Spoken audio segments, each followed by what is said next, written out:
पण सध्या मी मातोश्री परिसरात आहे. इथे बस स्टॉपवर काही लोक रोजच्यासारखे येत आहेत, बसमध्ये बसत आहेत आणि ऑफिसला जात आहेत. या सगळ्यांच्या जीवनावर या मराठी अमराठीच्या मुद्द्याचा काही परिणाम होतो आहे का, काही फरक पडतो आहे का, आपण जाणून घेऊयात. आपण त्यांच्याशी या संदर्भात बोलूयात. मराठी अमराठी संदर्भात वाद काही दिवसांपासून सुरू आहे. आज उद्धव ठाकरे राज ठाकरेंचा मेळावा होतोय. हा मराठी अमराठीचा वाद रोजच्या जीवनावर काही परिणाम करतोय तुझ्या? नाही, असं काय नाही आहे.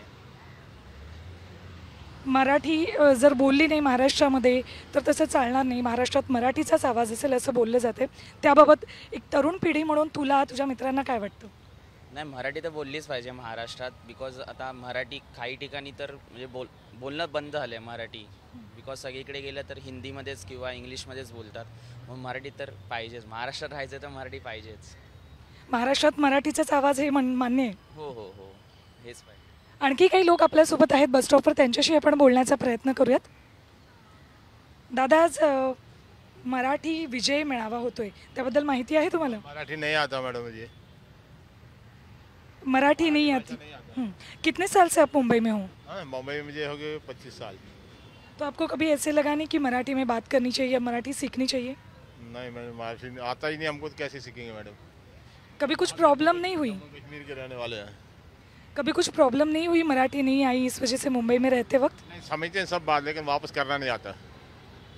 जी, शुक्रिया. तर एक मराठी तरुण मुलगा आपल्यासोबत बोलला आणि आत्ता आपण ज्या व्यक्तीशी बोललो ती व्यक्ती गेली 25 वर्ष इकडे मुंबईमध्ये राहते, पण मराठी न आल्यामुळे कुठलाही फरक त्यांच्या जीवनावर पडलेला नाही. एकंदरीत जर आपण मराठी अमराठीचा वाद किंवा मग मराठी भाषेचा मुद्दा घेतला तर महाराष्ट्रात मुंबईत आवाज मराठीचाच हे मान्य आपल्याला करावं लागेल. पण तरीही जे मराठी बोलायला तयार नाही आहेत त्यांनाही आधी प्रेमानं समजवावं लागणार आहे. कॅमेरा पर्सन प्रवीण काळबांडेसह सुवर्णा धानोरकर, मुंबई.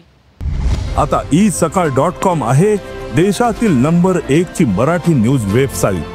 प्रत्येक अपडेटसाठी isakal.com ला नक्की भेट द्या.